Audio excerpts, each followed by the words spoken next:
If you want to start a series of questions which sort of engage, which generate discussion over the remainder of the day, please feel free to do so. Otherwise, you may ask particular questions of particular speakers arising out of the presentations they made, or you may just want to make a general comment. It's over to you to use this next half hour or so as productively as you wish. Please. Kia ora, Steve Chadwick from Rotorua. My question's to you, Sir Bob. You were an enthusiastic mayor before, and you sound an enthusiast now of the super city. Were you involved in consultation and a participatory sort of think tank to make it happen so successfully today? Yes, if I'm honest with you, Barry Curtis and I conspired to cut Auckland in half. And that was Dominion Road, which is probably the longest road in New Zealand to a city. And I would take the west and he would take the south, of course. And then I realised it was such a crappy idea that I don't know if he's actually forgiven me, but that's another story, for pulling out of that. And we both went and talked with Helen Clark and said, hey, this is just not working. Auckland's not working, really. What about this? And she then said, what do you think, boys? And we said, a royal commission would help. So don't blame John Key for that if you don't like Auckland. He didn't do it. It was the beloved Helen that said, oh, I'm going to put a royal commission. Then Rodney jumped in and became a real bastard, really, with the whole thing. In true Rodney Hyde fashion, he said, well, it's going to be done this way. And everyone went, oh, shit, no, we don't want that way. We want our way. Well, I have to say, good on him. Because if we'd had it our way, it would have been like Bassett's 89. They got it their way, and they were allowed to cut up bits and pieces and make what they want. You know, the old feudal mayors did what they wanted. So Hyde said, hey, if we're going to do something, it's going to go like this. And I think, looking back, it was the right way to go. Thank you, Bob. Next, please, over here. Mm-hmm. Where's the microphone? Hey, two seconds, just for the microphone, please, if you wouldn't mind. Hello, Carol Gordon speaking. Thank you for your addresses today. I'd like to bring a couple of points that some of you raised together and relate that to a question. You noted the significant social change globally of ageing populations, of increasing poverty and social movements. I'd like to ask the panel how you see local government will begin to address social equity. Who wants to start? Although I'm a business journalist, I define the economy and business incredibly widely. So for me, I'm just as interested in Plunkett as Fonterra. So to me, it's about. I didn't mean to make the milk connection there. It's about people coming together to do things of which money is involved, and so that's why I focus a lot on what more could we do so we could earn a better living, have more resource to do it. So that's a very important part of it. But I'm very, very convinced of the point that Peter made, that what we do in our local communities is incredibly important for dealing with those equity and inequality and all sorts of other issues. And therefore, local government should be involved in far more things than rates, rubbish and roads. So trying to imagine a community where the community on one hand is doing that bigger economic thing, but then is using those resources to be able to deal with those issues locally. And of course you need central government. Of course you still need a Ministry of Education and a Ministry of Health. But there's a very big redressing of balance there to make sure that we can actually get to grips with these issues. So that's very, very, very broadly as to how I'd see it. Michael, Peter? Just very quickly, I don't think you've got a choice because the future of your communities depends upon your ability, because it's about how you govern a community, and ultimately it's about the quality of life in your community. And one of the things we do know is that highly unequal communities have really bad qualities of life. And sort of recent research that has come out talks about that in terms of both health, both crime and safety statistics. And so inequality is an issue. And it seems to me that you're in an ideal position to use your influence to ensure that resources, how resources are used in your communities, whether those are public resources or private resources, that you have a major role as an influencer, apart from your role as a provider of services as well. So if you're going to have healthy, sustainable communities in the future, you can't really close your eyes to issues of inequality one way or another. I think we also have to turn our minds to the question of who owns a problem. And I listened to that question, Carol, I thought this is another example of somebody else owns the problem. Local government owns the problem. It's not local government's problem alone. It's a community issue. And one of the roles for local government, to me, is ensuring that the community as a whole starts to take ownership of that and starting to look at who else can make a contribution and actually deal constructively with these sorts of issues. I'm going to get into trouble here, but let's do it. If you look around the Bay of Plenty and look at who's got capability for dealing with some of those issues, let's take the largest council. Tauranga City Council sits on a huge amount of debt. Then let's move just along the road and we'll find the Bay of Plenty Community Trust, which sits on over $200 million worth of public capital. How's that best utilised? And then let's move another couple of blocks further and we'll find the Tauranga Electricity Consumer Trust, which sits on over $800 million of public capital, which as far as I can tell is not being used in the interests of the community. The income goes to the odd place. We've got to rethink totally how we deal with these issues, and we've got to get past saying local government is responsible for this or central government is responsible for this, putting the problems out there so that we can go home and sleep at night and say we don't have to do anything about it. I think we have to turn it around and say all of us, all of our institutions, all of our networks need to share the responsibility for dealing with those issues, because if we don't, they're not going to be resolved. And that's not just a personal or whatever view. When you go and look around the world and see how these things are best addressed, the answer is always and inevitably, if the ownership of the problem is shared, you've got a good chance of getting a really effective response. If we spend our time looking for who can we say is responsible for this and pass it over, we're unlikely to resolve it. Can I add one thing to this, uninvited? And it picks up on Peter's point about who has the ownership.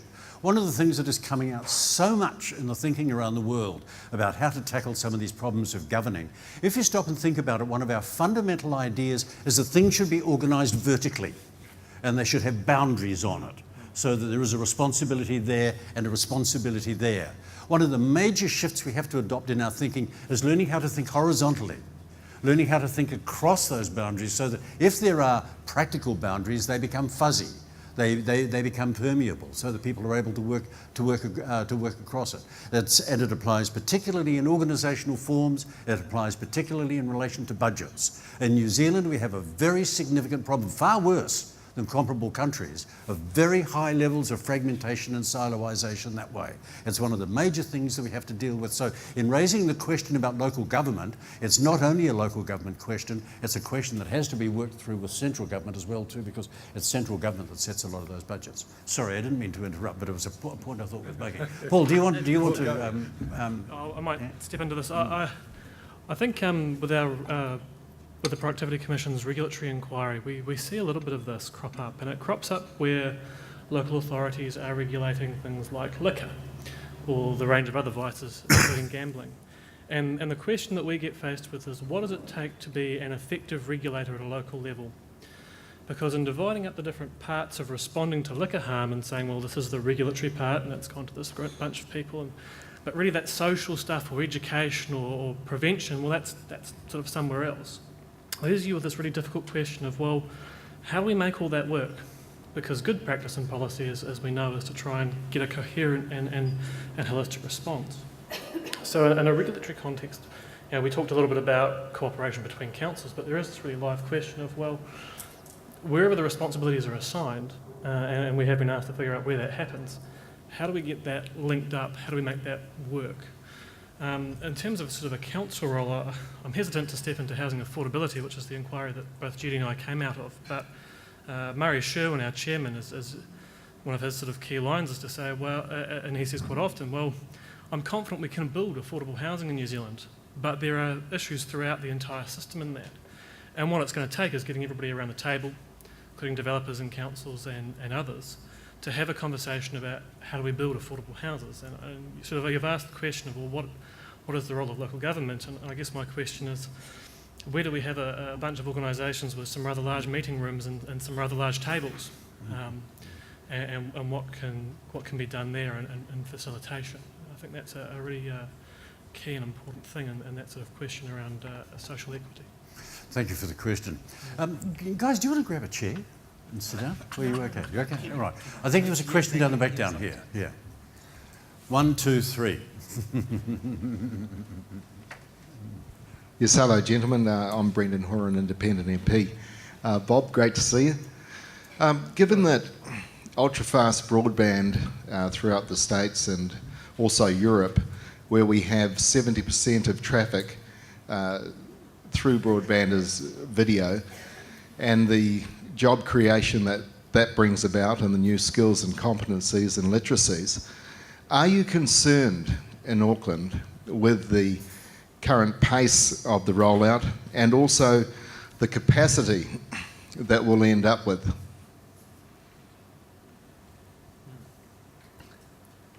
And that's my question.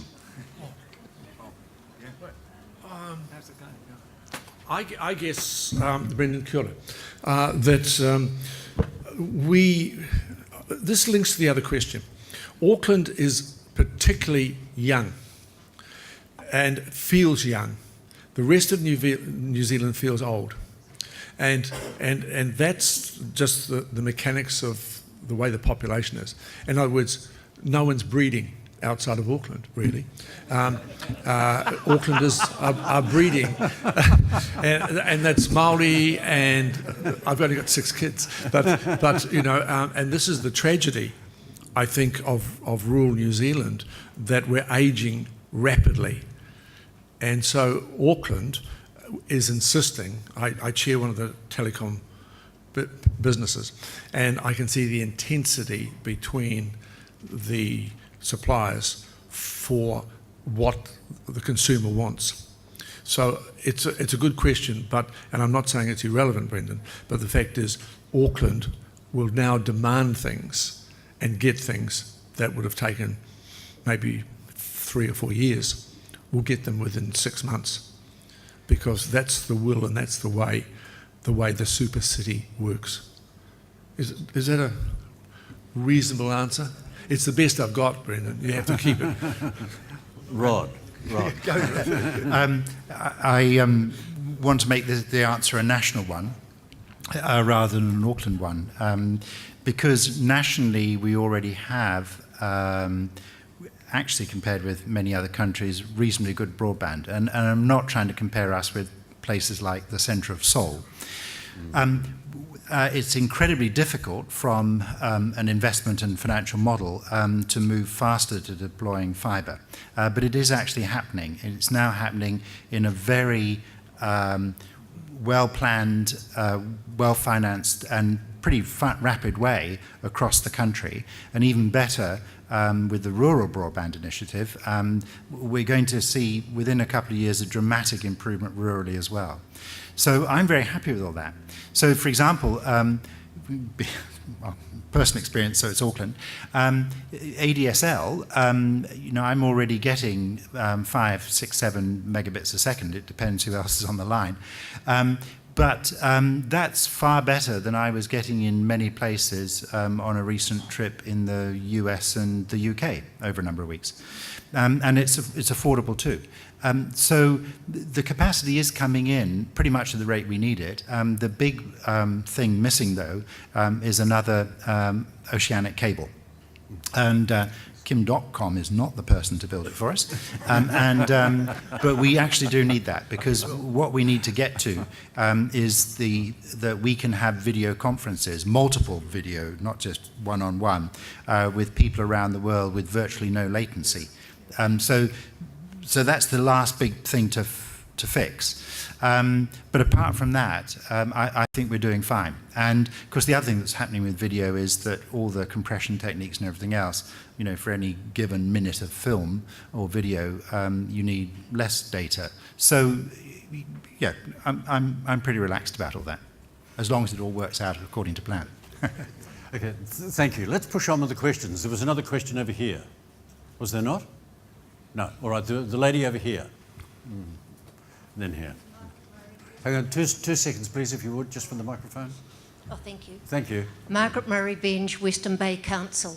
Mr. Harvey, my question is to you, sir. We have this very successful port in Tauranga, as you know, and you are the leader of the waterfront development in Auckland, and I commend you for it. I think it's splendid.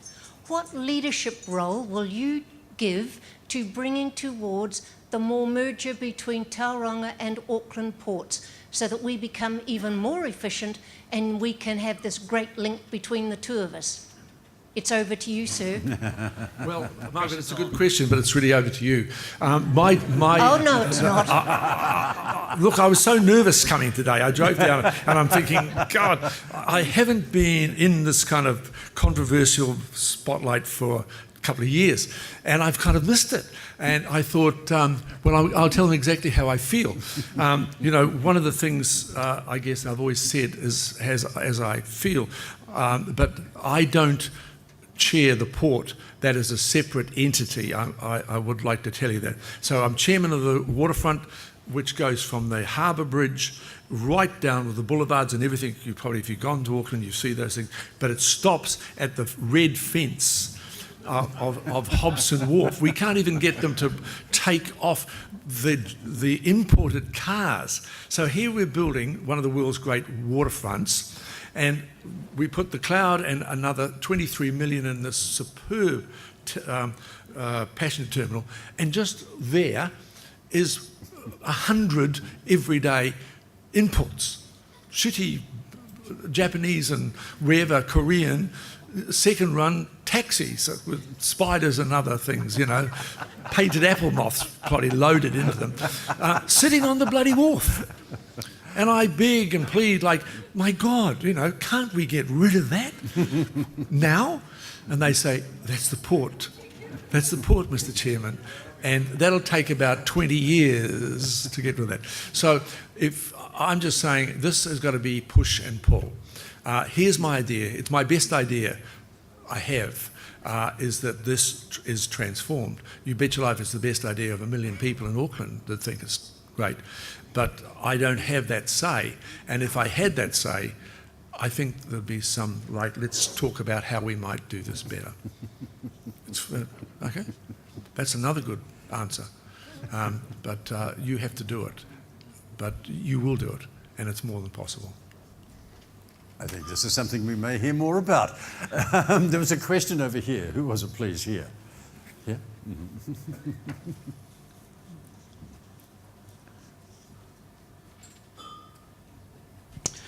Kia ora, good afternoon. Kevin Winters, Mayor of Rotorua. It's really to Mike Smith and then Peter McKinley. Mike, under the new local purpose of local government, there's a definition there that we should provide some local public service, and I'd like you to define which ones.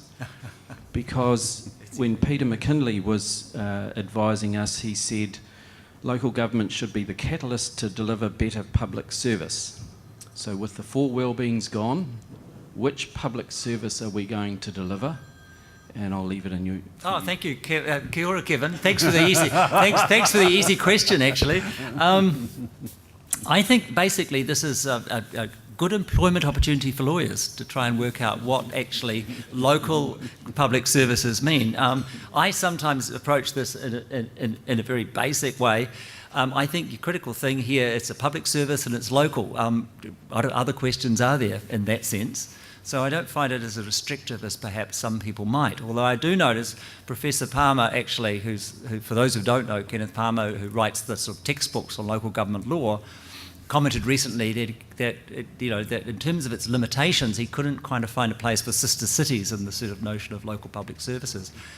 But good news is, every time we've heard the Prime Minister reflect on this, he's constantly said he doesn't see it as being restrictive at all. So I think that's probably really important to take back, actually. Yeah. Peter. Yeah, I basically agree, and I've done it by sitting down and doing, if you like, the intellectual experiment, thinking about local public service. And, that's better. If you think about public service, what it's really telling you is this is a service, and service is a very broad term, which you presume is not going to be provided by the market or provided to the level that a community might want, hence the public element. And to me that says that fundamentally councils have got a decision to make, which is simply, do we do this thing or not? And when you think about what the rationale is going to be, the fact that it's public and a service, I think, brings you directly back to the same kind of concept that underlies well-being, because you're doing it for the benefit of the community. So I find it, frankly, very hard to see what that actually changes. I've got a couple of other worries about the definition. If you make it the purpose of local government to do those sorts of things, are councils going to be exposed because they aren't providing some things? The number of areas where, for economic reasons, we still don't have reticulated sewage or water supply, are those councils going to be taken to court and told your purpose is to provide local infrastructure and you haven't done it, so you're in breach of the Act? And I'm puzzled by the reference to at least cost to households and businesses, because that's not about the cost of the service. That's about how you charge.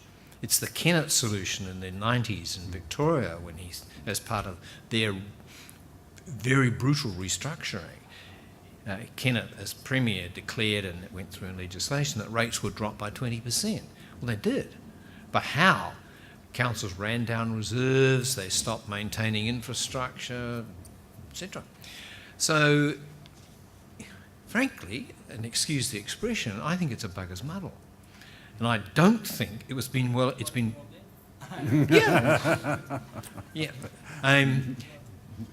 to me, it's part of what reflects a real systemic problem in New Zealand, that we have not invested enough in understanding the nature of local government and the things it does. So we get stuff which is, from the national government's perspective, I think, well-intentioned. I think they clearly had some worries about cost of local government, but the delivery in terms of the legislation is something totally else.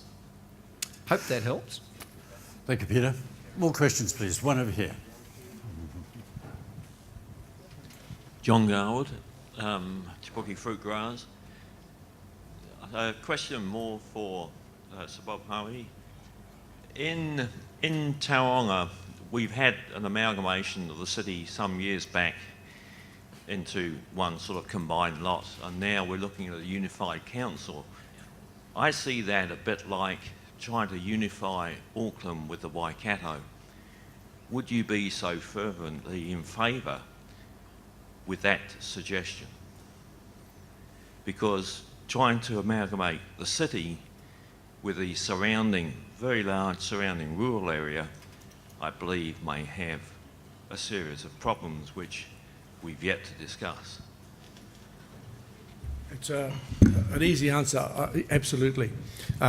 We talked with Rodney Hyde and said, look, if we're going to do this in Auckland, we should go to the Waikato and we should look at Tauranga as part of Auckland. And I really meant that. I mean, why?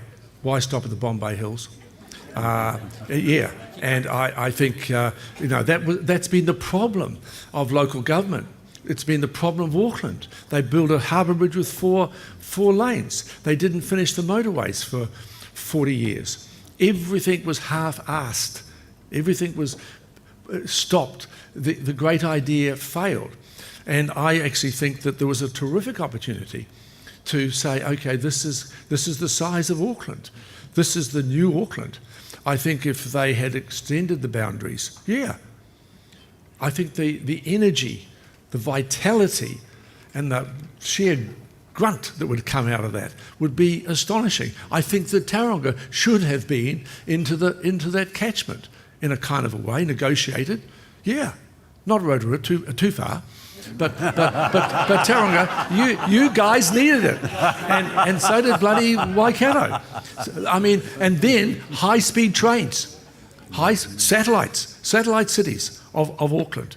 I mean, this generation mightn't appreciate even what I'm saying, but believe me, your grandkids will, as they sped to Auckland in 25 minutes on, yeah. So that's what I think. Get the next train to Auckland. It's leaving in 3 minutes. So I think that's where I think that, hey, don't hold back. They won't thank us for it in the future. After you. Yeah, just a brief comment. I think New Zealanders are obsessed with the idea that the way to solve the problems of local government is amalgamation. Absolutely. The reality is far more different and far more complex. You start with saying, what is the problem we are trying to solve? Or what is the advantage we're trying to create? In the Bay of Plenty, there may be a strong case for a stronger regional level of governance for the things which are regional. That's some of what local government does. But the answers for other issues will be very different. And preserving the identity of communities and unleashing the energy which comes from commitment to place is equally important. So I'm in the school that says there is a place for amalgamation sometimes, but it's not like the 18th century when the bloodletting barber was the person who dealt with every medical problem, and that's what amalgamation is in local government. There may be the occasional case, but it's not the first best solution. I'd put it more bluntly that if the people in the city of Tauranga and the people who live in the countryside outside Tauranga don't have a sense of community, don't have a sense that there's more they could do together than they can do separately, then this is going to be a very long and dysfunctional discussion. But that's true around the country. Okay, next question here. No, I'm going to interrupt. Sorry. Gerard Casey, CEO of the Eastern Bay Chamber of Commerce. First of all, I have to shatter your illusion about that we don't breed down here. As a father of 4 children, I've probably shattered that for you. First, I'd like to thank Sir Bob and Rod and Peter for your inspiration. My question is directed at Mike. Can I ask, you want us to be more collaborative in what we do and submit with. Could I ask why you make it so bloody difficult for us to understand it? Could you, in future, look at maybe adopting this KISS principle, keep it simple, because some of us are a little bit stupid. Look, I have to say, I'm really on your side. I'm actually here representing Local Government New Zealand, and we aren't responsible for the legislation. We're only responsible for sharing it with you. And that's right. And I'm sorry, I'm quite depressed by this myself. It has got very complex.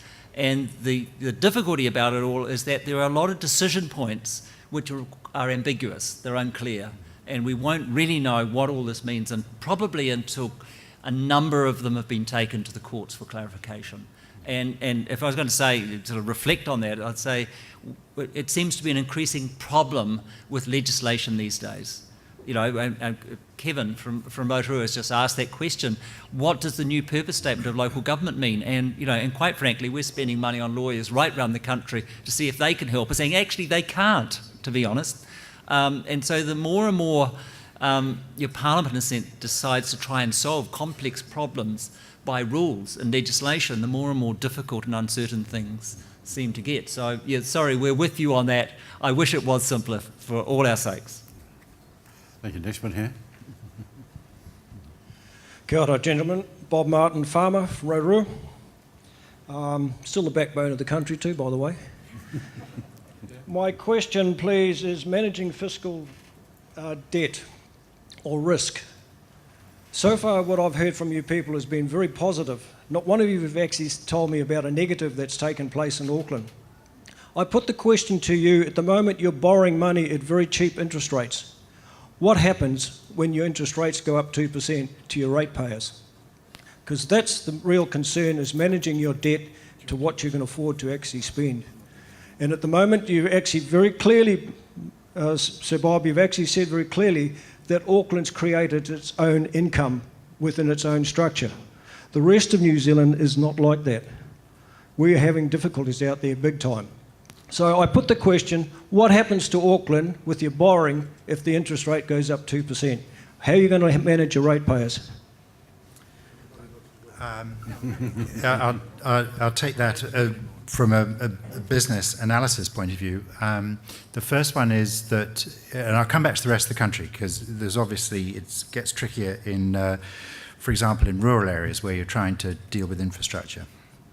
But in terms of debt levels now in Auckland and in the foreseeable future, i.e. under the 10-year financial strategy underpinning the first 10 years of the 30-year plan, those are very reasonable debt levels. Secondly, there is, I think you could take a reasonably confident bet, sorry, I shouldn't use the word bet, but a confident view that interest rates around the world are actually going to remain low for quite a long time. So I don't think there's going to be an immediate pressure. However, I'm sorry to keep coming back to the economy, but it is about how you earn your living. So the Auckland economy needs to improve a lot, not just to help people meet those rates bills, but to be able to reinvest in itself, because we're actually really struggling to get enough investment money together.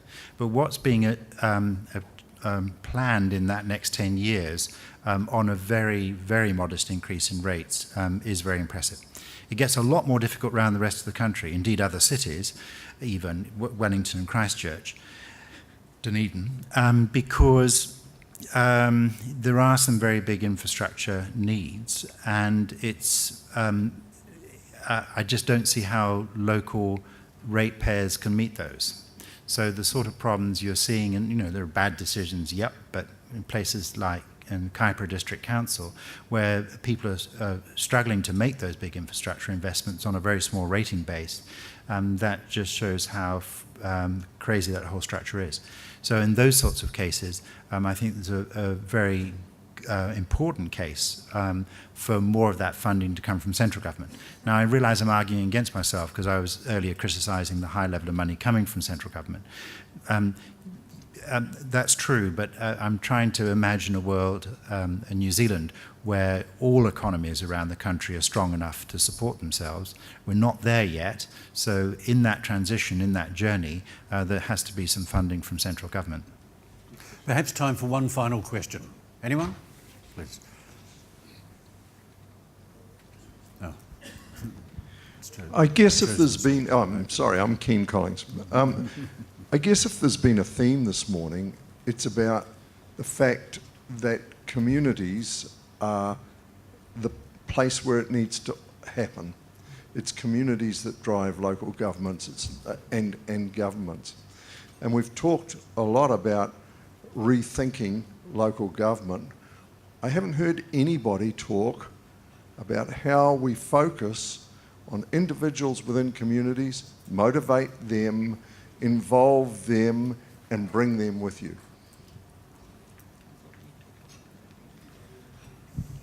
I think it's a difficult one in New Zealand and this sort of stuff because, to be blunt, we're actually not very good at leadership. And the answer to your question very much turns around leadership. Where does leadership come from? And how is that best enabled? We're often too good at thinking that's someone else's issue and we can happily leave it to them. I think it's going to be a whole confluence of factors, and we'll be talking about that at the end of the day. Partly, it's for central government to recognise that a lot of what it does needs input from others. In other words, to shift its own way of thinking, to say, as central government, we need partners. So to encourage people to become involved.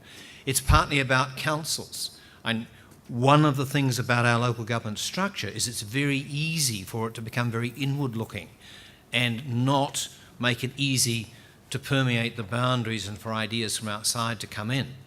And that's a very understandable consequence of our present structure. It's not a criticism of people in councils.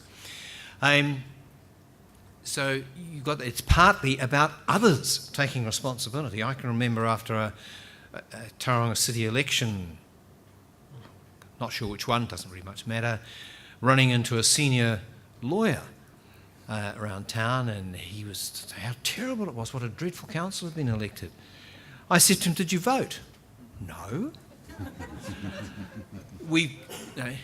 So there's a real issue about people taking responsibility, and it's not just about voting. And one of the issues for the business community across the Bay of Plenty is that the quality of local government and local governance is one of the most critical success factors for their own businesses. Strong businesses need strong communities. Much harder to function if they're not. Show me the business leaders who are making that case. It's almost a big fat zero.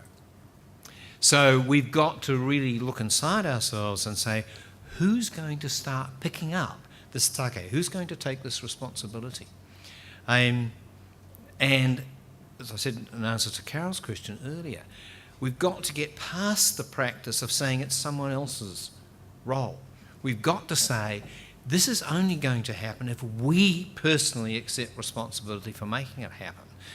The opportunity with what's happening in local government and the need, I think, makes that very strong.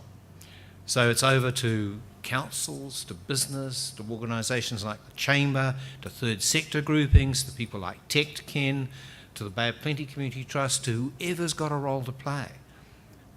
If they do it, it'll happen. If they don't do it, it won't. I offer only a personal reflection on this because I don't know how to make the case sort of more scientifically. But I'm around the country a lot. I'm somewhere pretty much every week. And no, I'm always in one place. So it's very complicated. Somewhere other than Auckland. I was trying to avoid the word Auckland. So that's better.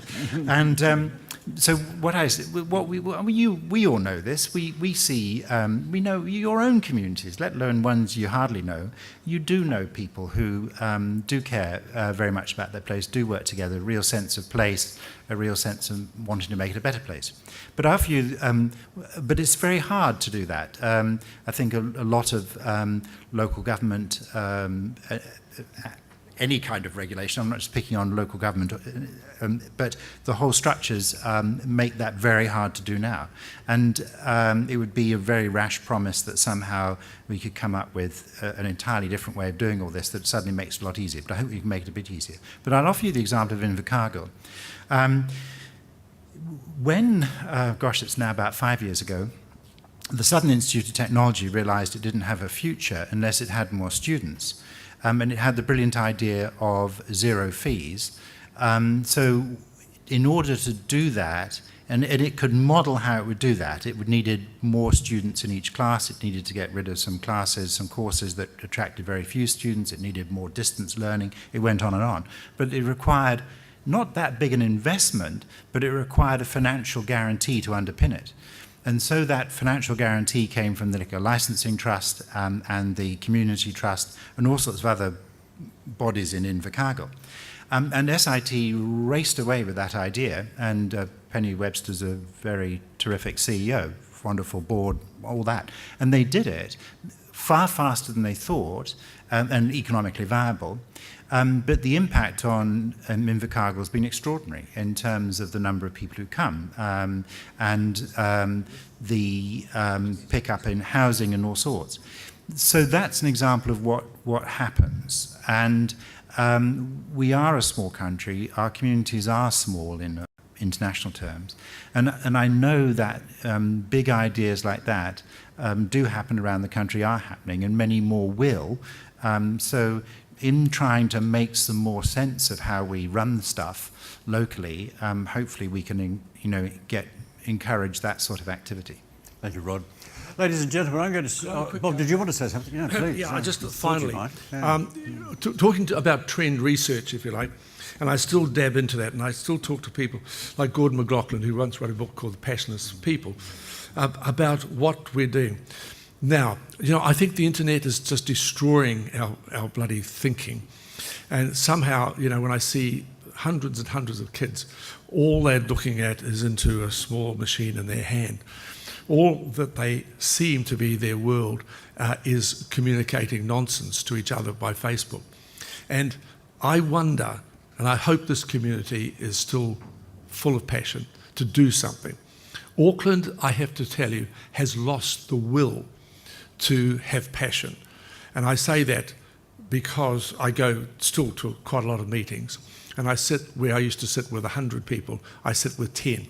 If I go to a Rotary Club, where when I was first mayor, it was just such a treat, or a Lions Club, because they were having dinner and I'd make the keynote speech, all that kind of stuff, and there'd be 100 people, maybe 70. Now there's 10. I've read a very interesting paper about the loss of membership. It was an Australian paper, and I was involved in lifesaving, and still am. And the lack of people joining. We don't join anymore. We don't want to join anymore. We're actually in some way knocked off, and will go along with what governments or local councils do, because we don't have the energy, and we don't vote either. And we don't go to council meetings anymore. When I first became the mayor, 50 people would turn up at the council meeting, and I used to welcome them and ask them to have tea and biscuits and try and grease up and all that kind of stuff. Of course, I was quite a good mayor. And now there's an angry old lady that sits in the back. I have had 2 years at Waterfront Auckland. Doug, you talk about CEOs. I've had 2 years of a public forum at the waterfront. Now, I've been spending huge money, 700 million.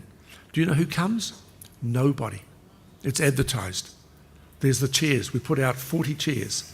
And maybe a guy comes, because I love him greatly, and talk about, can we bring back the flying boats? And he's the only one that sits in that.